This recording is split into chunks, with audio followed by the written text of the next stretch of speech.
నిన్న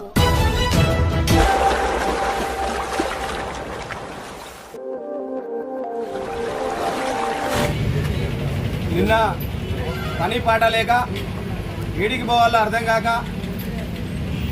రాజగృహంలో ఏసీ వేసుకొని పండుకొని ఎండలకు బయటికి రానటువంటి కమాన్పూర్ మాజీ జెడ్పీటీసీ పుట్టా మధు మాటలను కాంగ్రెస్ పార్టీ పక్షాన తీవ్రంగా ఖండిస్తూ ఉన్నాం. నిన్న పుట్టా మధు గుమ్మల్లపల్లి గ్రామానికి వచ్చి నోరున్నది అని చెప్పి ఇష్టం ఉన్నట్టు అడ్డంపొడు మాటలు మాట్లాడి పుట్టా మధు ఇకనైనా నీ చిల్లర బుద్ధి మానుకోవాలని చెప్పి సందర్భంగా తెలియజేస్తూ పుట్టా మధు నీకు రోజులు దగ్గర పడ్డాయి, ప్రజలు నిన్ను చీదరించుకుంటా ఉన్నారు, నిన్ను పట్టించుకునే పరిస్థితి లేక ఆన్నో ఈన్నో పోయి ఏది పడితే అదే మరుగుతే కనీసం అది పేపర్కో టీవీ ఛానళ్ళలోనో లేకపోతే సెల్లులలో వైరల్ అయితేనే ఒక దుర్బుద్ధితోటి పుట్టా మధు ఏది పడితే అది మాట్లాడుతూ మర్చిపోయి నిజాన్ని ఒప్పుకున్నాడు పుట్టా మధు. నిన్న ఏం మాట్లాడినా అంటే మేము త్వరలోనే జైలుకి వస్తాం, బరాబరే నువ్వు జైలుకి వెళ్ళేది నిజమే, ఎందుకంటే గట్టు వామనరావు దంపతులను చంపిన కేసులు నువ్వు తప్పకుండా జైలుకు పోయే రోజు దగ్గరనే ఉన్నాయి కాబట్టి త్వరలోనే మేము జైలుకి వెళ్తామని పుట్టా మధే నేరుగా ఒప్పుకున్నాడు.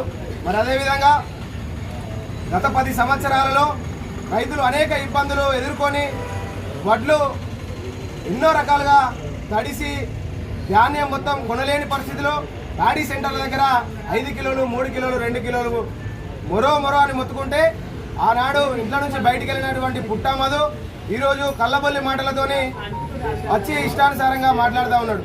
మరి అదేవిధంగా ఇక్కడ ఉన్నటువంటి బీజేపీ నాయకులు ఉటావుటిన బీజేపీ నాయకులను తీసుకొచ్చి మంత్రులు ఎమ్మెల్యేలను ఎంపీలను తీసుకొని వచ్చి మాట్లాడుతూ ఉన్నారు. కొంచెమైనా మాట్లాడడానికి సిగ్గుండాలి, ఎందుకంటే ఈ తెలంగాణ రాష్ట్రంలో తెలంగాణ రాష్ట్ర ప్రజల చేత అంతమంది ఎంపీలు అంతమంది ఎమ్మెల్యేలు 9 మంది ఎమ్మెల్యే 9 మంది ఎంపీలు గెలిస్తే కనీసం ఈ తెలంగాణ రాష్ట్రానికి పక్కనున్న మేడారానికి కనీసం కొంతవరకు కూడా కొన్ని కోట్ల డబ్బులు అయినటువంటి దౌర్భాగ్య పరిస్థితి ఈరోజు కాళేశ్వరానికి కావచ్చు, యాదాద్రికి కావచ్చు, లేకపోతే మేడారానికి కావచ్చు, తెలంగాణ రాష్ట్రానికి ప్రత్యేక హోదా కావాలని చెప్పి గౌరవ ముఖ్యమంత్రి గారు శ్రీధర్ బాబు గారు వెళ్ళి అనేక సార్లు వినతి పత్రాలు అందజేస్తే తెలంగాణ రాష్ట్రాన్ని పన్నులు కట్టించుకొని తిరిగి పన్నుల రూపంలో ఇవ్వకుండా మొండి చేస్తున్నటువంటి బీజేపీ నాయకులు ఈరోజు వచ్చి కళ్ళబొల్లి మాటలు మాట్లాడుతూ ఉన్నారు. కొంచెమైనా సిగ్గుండాలి మాట్లాడాలి. మరి అదేవిధంగా పుట్టా మధు మాట్లాడుతూ ఉన్నాడు ఏమని శ్రీధర్ బాబు గారి గురించి, గౌరవ శ్రీనిబాబు గారి గురించి.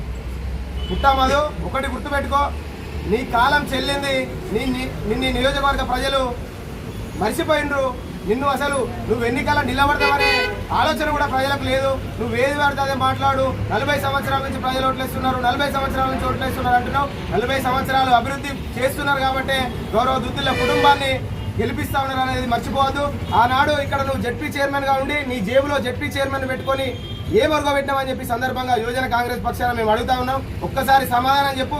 రేపు పొద్దుగాల ఇదే గారపల్లి చౌరస్తాలో అంబేద్కర్ చౌరస్తాకు మీ వాళ్ళని తీసుకొని నువ్వు రా, మేము వస్తాం.